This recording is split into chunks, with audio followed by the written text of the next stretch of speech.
दिल्ली की साकेत कोर्ट ने चारों आरोपियों को दोषी पाया है। दिल्ली की साकेत कोर्ट ने फैसला सुना दिया है। पिछले साल 16 दिसंबर के गैंगरेप के मामले में चारों आरोपियों को दोषी पाया गया है। सबसे बड़े गुनाह पर सबसे बड़ा फैसला आ चुका है। हमारे संवाददाता बता रहे हैं साकेत कोर्ट से अदालत ने अपना फैसला सुनाया है। सबसे बड़े गुनाह पर इन चारों के चारों आरोपियों को दोषी पाया गया है। कितनी सजा मिलेगी इसका फैसला बाद में सुनाएगी कोर्ट, लेकिन यह तय हो गया है इन चारों में से कोई भी निर्दोष नहीं है। सीधे विनोद मिश्रा के पास आपको ले चलते हैं साकेत कोर्ट के बाहर। विनोद, क्या कहा कोर्ट ने? देखिए, बिल्कुल जो कोर्ट रूम से खबर आ रही है उसके मुताबिक जो चारों आरोपी हैं उन पर उन्हें दोषी करार दिया गया है। जो चार्जेस पुलिस ने लगाए थे, करीब 12 सेक्शन, जो 12 संगीन धाराओं के तहत आरोप तय किए गए थे, उन तमाम मामलों में उन आरोपियों को दोषी पाया गया है। तो कहीं ना कहीं अब जो होगा वो फैसला क्वांटम पनिशमेंट पर होगा कि आखिर इन्हें क्या सजा मिलती है। लेकिन फिलहाल जो कोर्ट में फैसला आया उसके मुताबिक जो चारों आरोपी हैं, जो कोर्ट ने जो पुलिस ने उनके ऊपर आरोप लगाए थे, करीब 12 जो सेक्शन 12 धाराएं लगाई थी जो बेहद संगीन थी, जिसमें हत्या, गैंगरेप, लूट की इरादे से मारना और षड्यंत्र करना, कॉमन इंटेंशन, तमाम करीब 12 सेक्शन थे जो उनके ऊपर लगाए गए थे। तो इन तमाम सेक्शन के अंतर्गत जो कोर्ट ने है उन चारों आरोपियों को दोषी माना। विनोद, आप बहुत इंपॉर्टेंट बात बता रहे हैं। विनोद, आप कह रहे हैं जो 12 सेक्शन लगाए थे, 12 धाराएं लगाई गई थी इन चारों पर, उन सारी की सारी धाराओं के तहत इन्हें दोषी पाया गया है। इसका मतलब अदालत की तरफ से किसी भी नरमी की उम्मीद अब इन चारों को नहीं करनी चाहिए। विनोद, बिल्कुल नहीं, क्योंकि कोर्ट में पुलिस ने ये साबित किया था कि किस तरह से ये चारों इस वारदात में इन्वॉल्व है।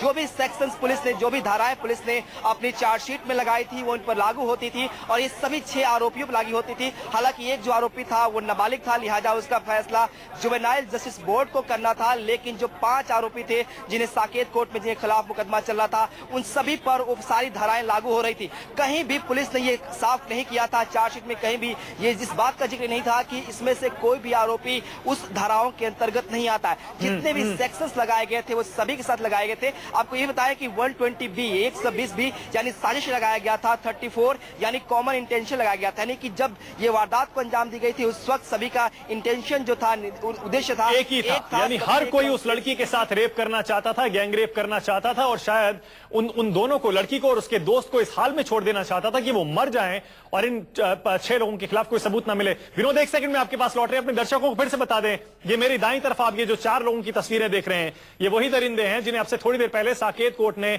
दोषी माना है पिछले साल 16 दिसंबर के गैंगरेप के मामले में। जी हां, निर्भया केस में फैसला आ गया है। साकेत कोर्ट ने चारों आरोपियों को दोषी माना है। इन्हें सजा क्या मिलेगी इसका फैसला बाद में किया जाएगा। 6 आरोपी थे, आपको याद होगा, जिन्होंने चलती बस में इस लड़की के साथ, निर्भया के साथ गैंगरेप किया था उसके दोस्त के सामने और उसके बाद दोनों को बस से बाहर फेंक दिया था, मरने छोड़ दिया था। 9 महीने की सुनवाई के बाद साकेत कोर्ट ने चारों को दोषी माना है। नाबालिग जो था उसे 3 साल की सजा पहले ही सुनाई जा चुकी है और एक आरोपी राम सिंह जेल में आत्महत्या कर चुका है। विनोद, इन 6 का हिसाब हो चुका है। इन चारों का जरा रिएक्शन बताइए कोर्ट में जब अदालत ने फैसला सुनाया। यह पता लगा इन चारों का रिएक्शन क्या था? बिल्कुल, मानक हमारे साथ प्रभाकर मिश्रा हैं जो उस वक्त कोर्ट रूम में मौजूद थे जब ये फैसला सुनाया गया। हम इनसे बात करेंगे। प्रभाकर, सबसे पहले बताइए कि फैसला क्या कोर्ट ने क्या सभी को दोषी करार दिया है? देखिए विनोद, जिस तरह से पूरे देश को, पूरे दुनिया की निगाहें थी आज के फैसले के ऊपर, तो जैसा कि पहले से उम्मीद लगाई जा रही थी कि चारों जो आरोपी थे, 6 आरोपियों में से एक जुवेनाइल जस्टिस बोर्ड ने उसे फैसला सुना दिया था, एक सुसाइड कर लिया था, एक की हत्या हो गई थी, और जो 4 लोग थे, चारों को आज कोर्ट ने कन्विक्टेड दोषी करार दिया है विनोद। और इनको सजा क्या मिलेगी, जिसमें कि इस केस में आजीवन कारावास और फांसी की सजा का प्रावधान है, तो ऐसे में इनको सजा क्या मिलेगी इस पर कल बहस होगी। कल सुप्रीम कोर्ट कल इस पर साकेत कोर्ट सुनवाई करेगा और उसके बाद तय होगा कि उन्हें सजा क्या मिलने वाली है विनोद। इसमें कोशिश ये होगा कि प्रोसिक्यूशन का कोशिश ये होगा कि प्रोसिक्यूशन ये मांग करेगा कि चूंकि रेयरेस्ट ऑफ रेयर के कैटेगरी में मामला आता है, इसलिए चारों आरोपियों को, चारों दोषियों को फांसी की सजा मिले, जबकि डिफेंस की तरफ से कोशिश किया जाएगा उनके बैकग्राउंड को, घटनाक्रम को देखते हुए कि वो उन्हें कम से कम सजा दिलाने में कामयाब हो। तो ये देखना दिलचस्प होगा कि कल जब इस मामले पर जिरह होगी, बहस होगी, उसके बाद जब सजा का ऐलान होता है तब क्या होता है। चारों आरोपियों का रिएक्शन क्या था? प्रभाकर से जरा पूछिए, जब अदालत ने फैसला सुनाया क्या रिएक्शन क्या था उन आरोपियों का जब वो कोर्ट रूम में मौजूद थे, जब उन्होंने सुना कि उन्हें दोषी करार दिया गया? देखिए विनोद, जिस तरह से आपको पता है, हमें पता है, पूरे हिंदुस्तान को पता है कि जितना हीनियस क्राइम था, इस बात से आरोपी जो थे उन्हें भी इस बात का एहसास था कि उन्हें सजा, कन्विक्शन उनका होना तय है। बस औपचारिक ऐलान होना बाकी था, जो कि आज कोर्ट ने कर दिया। अब बात रह गई, खबर यही आएगी कि इन्हें सजा मिली तो क्या मिलेगी, आजीवन कारावास मिलता है या फांसी की सजा मिलती है। अब सबकी निगाह इस पर होगी, लेकिन दोषी करार दिया जाना है ये पहले से तय था, इसमें कहीं दो राय नहीं थी। आज कोर्ट ने सुना दिया। कोर्ट के बाहर भी उतनी ही गहमागहमी थी, भीतर भी उतनी ही गहमागहमी थी, लेकिन अंदर कोई अराजकता न फैले इसके लिए कोशिश ये की गई थी। हाईकोर्ट की तरफ से इंस्ट्रक्शन था और यहाँ कोशिश की गई थी कि मीडिया को भी रिस्ट्रिक्टेड किया जाए, सेलेक्टेड मीडिया को एंट्री दी गई विनोद। और इसके बाद जो जिन क्लाइंट का, जिन लोगों का मामला कोर्ट में नहीं था 304 नंबर कोर्ट में, उन्हें अंदर नहीं जाने दिया गया। तो कुल मिलाकर कोर्ट रूम खचाखच था। कोर्ट के अंदर जितने लोग थे उससे ज्यादा बाहर कैंपस में लोग थे और इस बीच में चारों आरोपी कोर्ट में मौजूद थे और उस बीच सब सजा का ऐलान किया गया। बिल्कुल मानक, जिस बता रहे हैं प्रभाकर जी बता रहे हैं खुद की, जिस तरह से व्यवस्था की गई थी कि कुछ ही सिलेक्टेड मीडियाज को ही अंदर परमिशन मिला था जो कोर्ट रूम में मौजूद थे। लेकिन आपको बताया कि जब जो खबरें आ रही थी तिहाड़ जेल से, जब ये आरोपी जहां पे सुबह की गिनती हुई थी, जब वो कोर्ट रूम से निकले थे, काफी मायूस थे। शायद इन्हें एहसास था कि उनके खिलाफ क्या सजा होने वाली है और शायद इस बात का विनोद जाहिर है ये लोग मायूस थे। अब देखना ये है, हम जानना चाहेंगे, देश को दिखाना चाहेंगे जब अदालत ने इनको दोषी माना इनका रिएक्शन क्या था। साथ ही ये भी जानना चाहेंगे निर्भया के मां बाप का क्या रिएक्शन था जब इन चारों को दोषी माना गया है। हालांकि इंतजार अभी भी यही रहेगा कि इनको सजा क्या दी जाती है। जल्दी से प्रीति आपके पास आ रहा हूं, लड़के लड़कियों को बताइए, चारों को दोषी माना है कोर्ट ने, क्या रिएक्शन है इनका? चारों को दोषी माना गया है साकेत कोर्ट द्वारा, पहला रिएक्शन क्या है आपका? जो उन्होंने गुनाह किया था, कोर्ट ने माना कि उन्होंने ये गुनाह किया है, इसमें किसी तरह की रियायत नहीं दी गई। अभी सजा का ऐलान नहीं हुआ है। अभी सजा का ऐलान नहीं हुआ है, लेकिन मेरी तरफ से तो उनको फांसी की सजा होनी चाहिए और वो इसी के हकदार हैं। जो हथकंडे वो अपना रहे थे उसमें नाकाम रहे हैं। नहीं, बिल्कुल गलत है ये।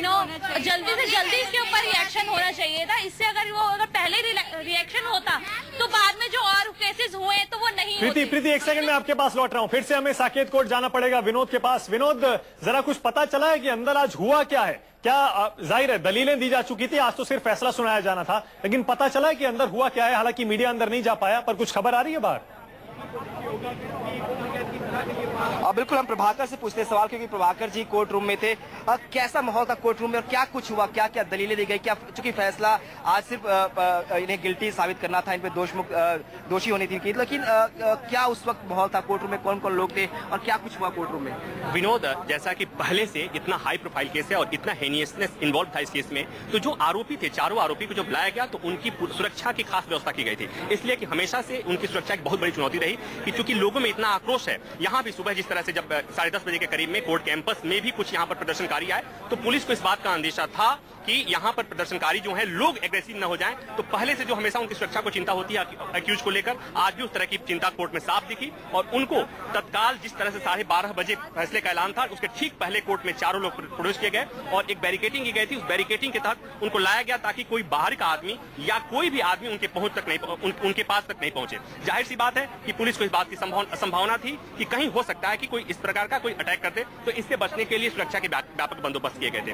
बाकी चारों लोग आए और जैसे वो आए कोर्ट ने ये कहा कि चारों आरोपियों को दोषी करार दिया जाता है। विनोद, चूंकि पहले से लंबी सुनवाई के बाद आश्रय कोर्ट ने लंबी सुनवाई के बाद इससे फैसला इस पर सुरक्षित रखा था। आज कोई आर्गुमेंट नहीं होना था, कोई दलील नहीं होनी थी, कोर्ट ने कन्विक्टेड करार दिया। कल उनको दोषी जो करार दिया गया, इस पर सजा कितनी होगी, क्योंकि ऐसे मामले में जो उन पर आरोप हैं 376, 302, 307 जो धाराएं लगी हैं, इस पर मिनिमम सजा जो होगी आजीवन कारावास, अधिकतम सजा फांसी। विनोद प्रभाकर से जरा ये पूछिए, विनोद प्रभाकर से ये पूछिए, 12 धाराएं लगी थी, 12 धाराएं लगाई गई थी इन पर, 12 के 12 के अंदर चारों को दोषी माना है कोर्ट ने। इसका मतलब ये है कि प्रोसिक्यूशन जब फांसी की मांग करेगा और डिफेंस कम से कम सजा की मांग करेगा, तो अदालत से किसी भी नरमी की उम्मीद चारों आरोपियों को नहीं करनी चाहिए। 12 सेक्शंस, 12 धाराएं लगाई थी, संगीन इल्जाम था 12 धाराओं के अंदर, सब पर कोर्ट ने उन्हें दोषी माना है। तो क्या माना जाए कि जो मैक्सिमम जो पनिशमेंट होती है, क्वांटम पनिशमेंट होती है, वो मैक्सिमम की मांग की जाएगी? अब निश्चित तौर पर देखिए विनोद, पूरे देश से जो मांगे उठी थी, हालांकि